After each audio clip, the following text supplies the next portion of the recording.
Okay, so in this video, I'm going to talk about Emily Dickinson as it relates to the first video on writing and rhetoric. So I know some of you have already posted in the chat, and that's okay.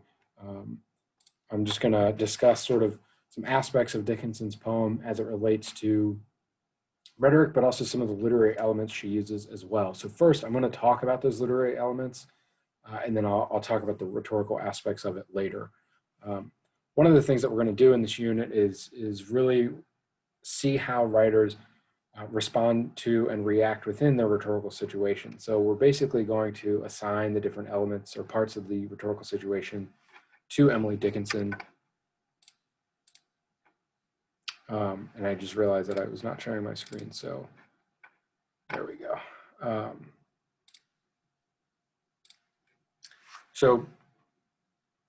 First, I just want to talk about who she was and a little bit about the poem, and then we'll kind of get into more of the nitty-gritty of it. So some terms that I'm gonna refer to here that you don't necessarily need to know, it's not gonna be on a test or anything, are listed here.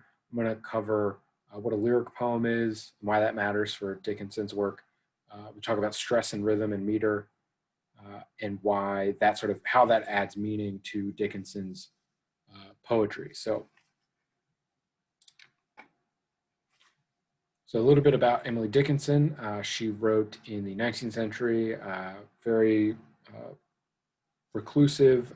None of her poetry was published within her lifetime. She probably wouldn't like that we're reading it now if she knew.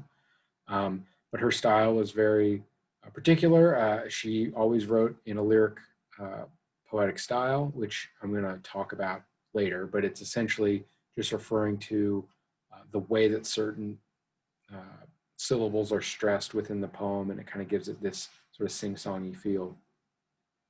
And she wrote in what's called iambic meter, and that refers to the different, like the way that the syllables in the poem are stressed.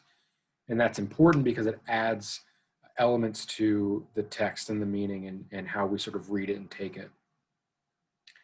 She's known for experimenting with her expression. This is going to be important when we talk about her use of pathos. This is a very pathos-heavy text.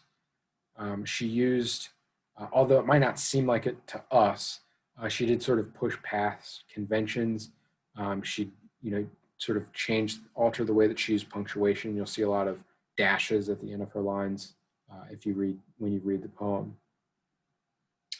Her narrator was sort of an observer, a sharp-sighted observer, and she had a habit of making abstract concepts tangible. And this is what's really important for Dickinson's piece, which is that she's sort of personifying this concept of death. So she's trying to deal with this topic, and to do that, she talks about death as a person coming to pick up the speaker in a carriage.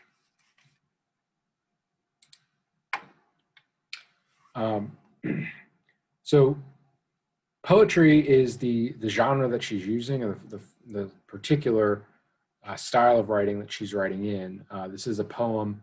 More specifically, the subgenre would be the lyric poem, because it has a different style of rhythm and meter than other poems may. Meter is really how we measure the length of a line and how the line is doled out. And then the rhythm refers to the sort of flow of the line.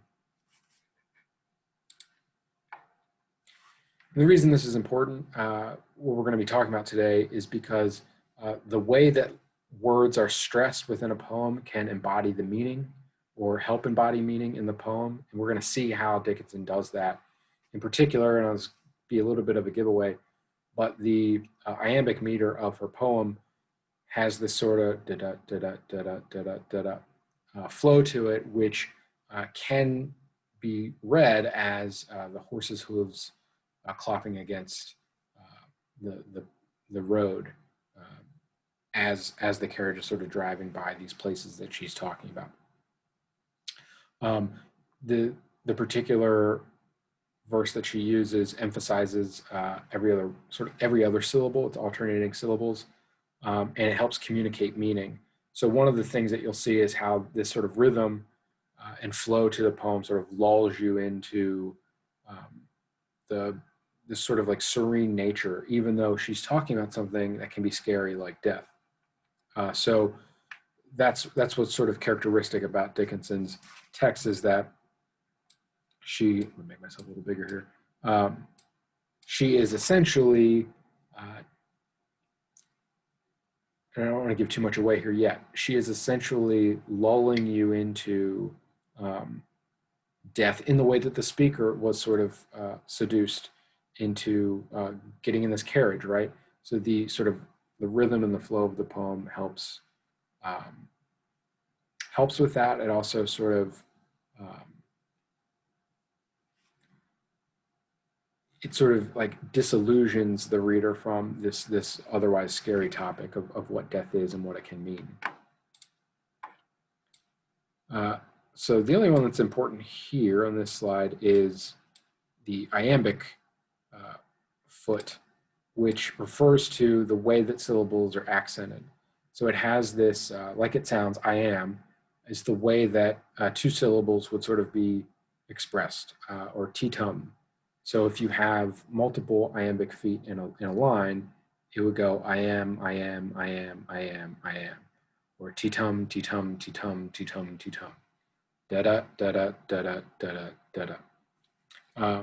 Trochee foot, we're not going to talk about this, but it's just the backwards version of that, where the syllables are stressed in reverse.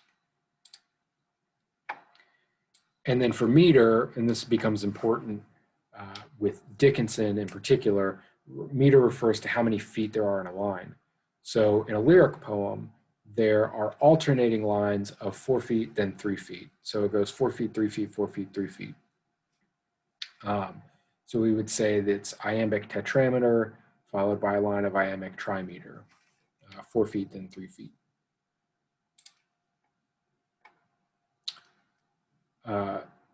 Lyric poetry in particular was sort of meant to be sung. That was kind of its purpose and how it's got its name. It's often, especially with Dickinson, expressed in first person.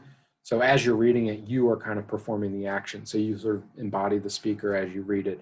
You're the one that gets in the carriage. You're the one that goes on the ride. You're the one that finds out they're dead at the end. And it's really to put you in that situation. And one of the things we're going to talk about is Dickinson's rhetorical choice here, being that, you know, she's writing this for herself. She never published this work in her lifetime.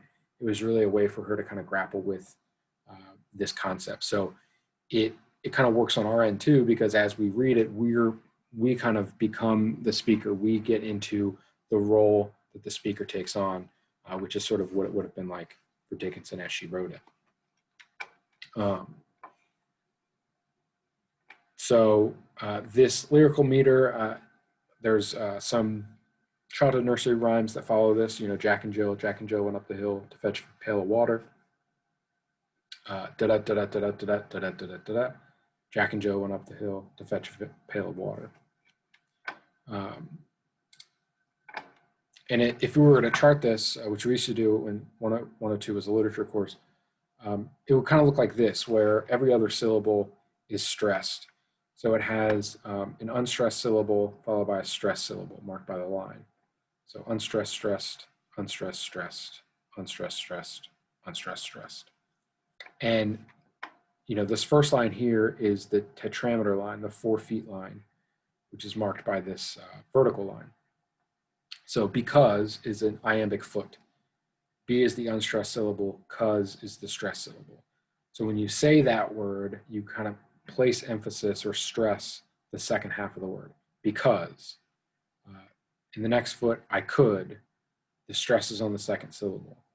So when you read this as a line, it has a particular sound to it. Because I could not stop for death, he kindly stopped for me. And then when you read it all together, the alternating lines of tetrameter and trimeter create this effect, this sort of rhythmic pattern of, because I could not stop for death, he kindly stopped for me.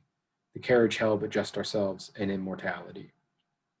And if you notice, there is kind of a pause that you have to take when you read this on the alternating lines. So it's not like you just continue to read it without the pauses, you sort of are forced to take a pause there. And that's what gives it more of that rhythmic pattern.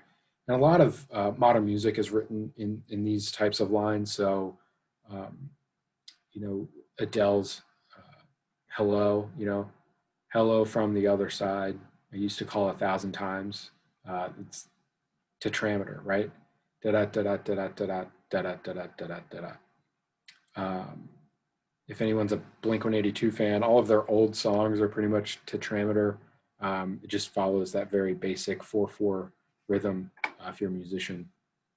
So you could theoretically sing this. I'm not going to do that here, but I mean, you could sing this to a number of different songs because it has that pattern to it.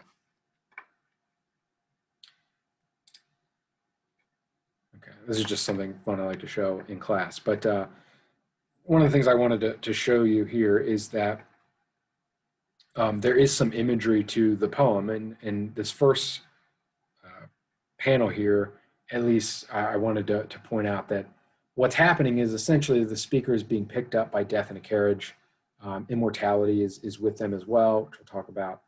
And they go on this ride. So as we look through this, you really have to imagine that happening because there's details of that are really important. So this is the poem, and I'll read it, and I'm going to read it in this sort of rhythmic pattern. And one thing I want you to notice is at some point of this reading, the pattern's going to get broken up a little bit. And I don't want to give too much away yet, and we'll come back to it. But it's important to realize that, as I mentioned this a little bit ago, this is in some ways meant to replicate the horse's hooves clopping against the pavement or the road as they're riding.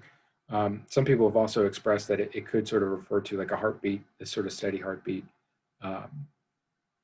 And so I'm going to read this and you can hear the rhythm of the poem as I read it. Because I could not stop for death, he kindly stopped for me. The carriage held but just ourselves in immortality. We slowly drove, he knew no haste, and I had put away my labor and my leisure too for his civility. We passed the school where children strove at recess in the ring. We passed the fields of gazing grain, we passed the setting sun. Or rather, he passed us. The dews drew quivering and chill, for only gossamer my gown, my tippet only tulle. We paused before a house that seemed a swelling of the ground. The roof was scarcely visible, the cornice in the ground. Since then 'tis centuries, and yet feel shorter than the day. I first surmised the horses' heads were toward eternity, or eternity.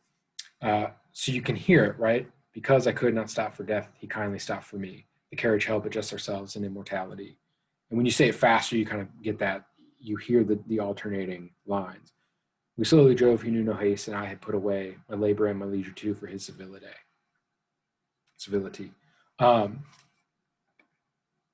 So one thing I wanted to point out, something that she does it's a literary tool, but it's also rhetorical here, is between this stanza and this stanza, she switches the lines a little bit. So in class, what I usually have everyone do out loud is I have people read this stanza multiple times and I have them pick up the pace over and over and over and over again. And the purpose is because then I'll tell them to switch to the next stanza and they trip up. There's always this moment where everyone kind of like, wait, what? And we all laugh about it because it's this is where the stresses of the syllables can affect the meaning. So if you notice, for instance, before I do this, as they're driving, they pass a school, there's children there at recess, they pass fields of gazing grain, they pass the setting sun. So as the sun is setting, right, then the lines switch, and you'll hear it in a minute. And they say, or rather, he passed us, the dews drew quivering and chill.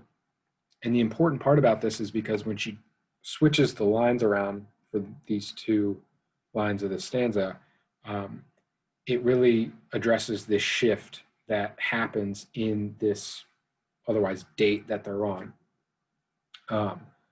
Where in the first half, on this side, the left side of the poem, it seems like a nice experience, right?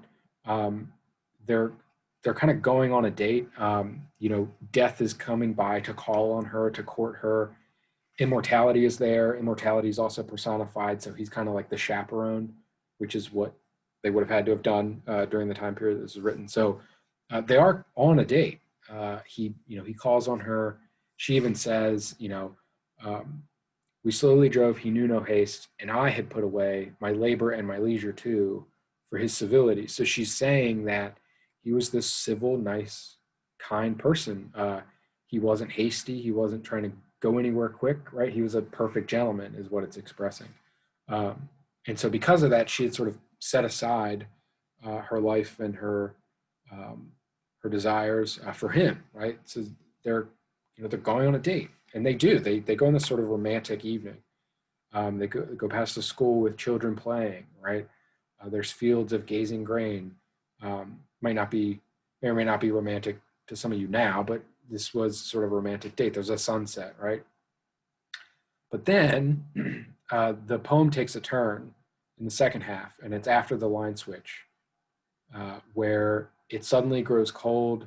The next thing they pass in front of is what seems like a house, but it's actually a gravestone. And she finds out she's been dead, for hundreds of years. So let me read this for you quickly, and you can kind of see where the switch occurs. And I'm going to read this stanza 2 or 3 times, and then I'll switch over, and I'll pick up the pace.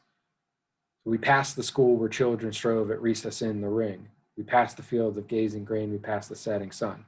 We passed the school where children strove at recess in the ring. We passed the fields of gazing grain. We passed the setting sun. We passed the school where children strove at recess in the ring. We passed the fields of gazing grain. We passed the setting sun. Or rather, he passed us. The dews drew quivering and chill. For only gossamer my gown, my tippet only tool. So this switch, this top line is actually trimeter, or 3 feet, and then followed by 4 feet. Then it goes to 4 feet, and then 3 feet again, and it picks back up the regular pace. And what it's meant to do is really cause this shift in the rhythm, this break in the rhythm. It forces you to slow down. You could almost, the poem almost kind of causes you to read a little faster, and then because you kind of get lulled into the events, right? It sounds very pleasant, and then the break here alerts the reader to no, wait, it's not as pleasant as it seems. He was actually driving her to her death. And the word that sort of describes this in a sense is seduction, right? It is the seduction of the speaker by death. And one of the things that Dickinson is sort of expressing here is that death kind of happens before you realize it, right? And she's writing this to herself, probably trying to grapple with either the concept of death, possibly dying herself, or maybe a death of a loved one. There's been discussions of maybe a cousin had died recently of hers, and maybe she was trying to grapple with that. And it kind of has this message like, there was this scary part of it, like it happened before she realized it was happening. But then it ends with this sort of idea that it's kind of okay, right? Because it's actually been hundreds of years since that happened. And seemingly the speaker is in the afterlife. They've moved on, and they're in, potentially a better place. So it is expressing through the stresses of the poem, the alternating lines, the rhythmic pattern, the language that she uses. It's expressing this idea that, death kind of comes maybe when you least expect it, or maybe not how you expected it to come. And it'll happen before you realize it's happening. Which is why, again, he presents himself as a perfect gentleman. Nothing seems untoward, and then suddenly you're dead before you realize it. So let's talk about her rhetorical situation then. What, why was she doing this? I pointed out that potentially she was either writing this for herself, which is what a lot of her poems would have been, maybe towards the end of her life, maybe in reference or reaction to a loved one dying fairly recently, and just trying to grapple with that. So again, she's personifying, making human this abstract concept of death and making it more tangible, more workable, and something that she can deal with. So we don't know specifically why she was writing about this topic, but there are some theories on why. The circumstances of the event, she just was a poet. She wrote for herself, but if obviously death was on her mind. So there must have been something that was happening, whether it was personal or just close to her. There was a reason that she would have been writing about this. The larger conversation here is really the concept of death and what it means and how we understand it. So, people have different ideas of this. Some people think that it's just a part of life and then, there's something afterwards. Some people think it's sort of the end of life period and there's nothing afterwards. Some people embrace it. Some people are very scared of it. But, it's the only thing we really know for certain is that it's going to happen to everybody, as far as we know, right? That we're all going to die. So the larger conversation here is just really, how do we deal with that, or what do we think about it, or how do we talk about it? So Dickinson is really just trying to grapple with what it is and how she feels about it. And from the poem, we can kind of get the sense that, she is probably religious because of the ending, right? She sort of is in this afterlife. The speaker is in this afterlife. Anyway, so her purpose, again, don't fully know, but probably just grappling with some of this stuff. And actually have this next slide here. Jump down. But her audience in this case is herself. And the reason I wanted to start with Dickinson rather than some of the other texts is because we can understand ourselves as an audience. If we're trying to work through something, if we're writing something down, or we're journaling, or maybe just thinking to ourselves, we can be our own audience. And so we're going to start there with the personal audience and expand out, because audiences can get very big and very general and very non-specific. So it's easier to start here because Dickinson had a very particular audience member in mind, herself. So she's really trying to reach her own sensibilities. So anything that we think about her ethos, logos, or pathos, or the genre she uses, or anything like that, doesn't really matter to her how we take it, because it wasn't meant for us. But we can still look at how she was talking to herself through this work.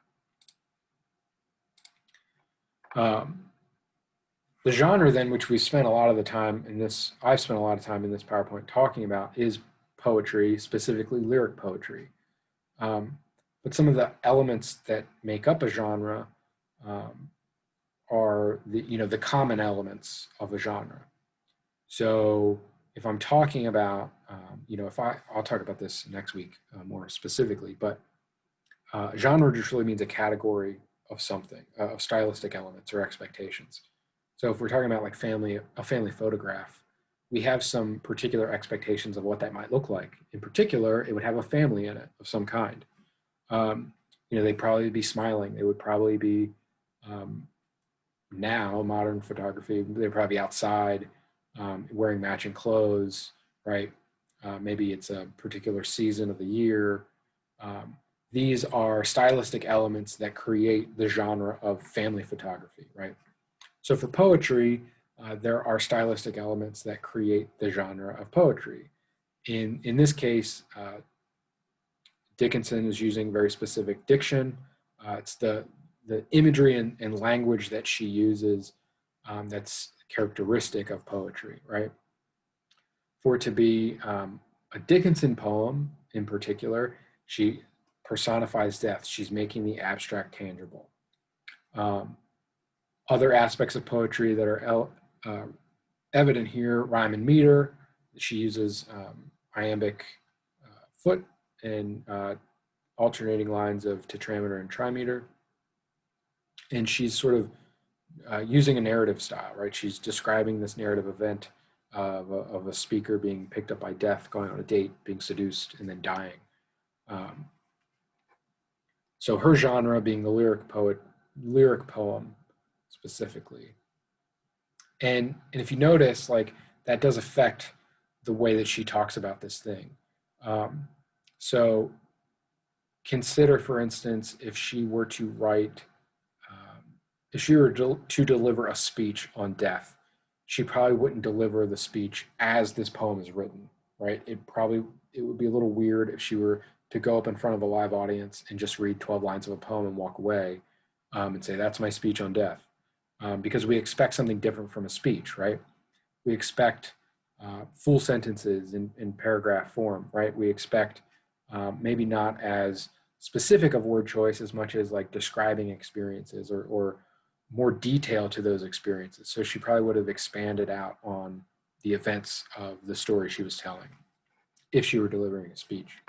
So next week, we'll look at sort of how genre can affect the way that we deliver a message, or affect specifically how the content is shaped. And then, for Dickinson here, her stance, her attitude isn't as important because her audience is herself. So, she might not be worrying about that as much because she's just trying to figure out how she needs to deal with it. But obviously, she takes this sort of calm, melodic tone to the subject of death. And for us, the reader, after the fact, we kind of view this as adding meaning to the poem, that it is sort of lulling us into this idea. It's making us feel calm. Often students talk about how there is this sort of serenity to the poem, that it's pleasant to read, even though it's talking about such a heavy subject, right, that we don't like to talk about normally. So it is, in a sense, the attitude or tone that she's taking is the same as what's happening in the poem, which is the sort of seduction, that it's sort of lulling you in, it's seducing you to think a particular way about this concept.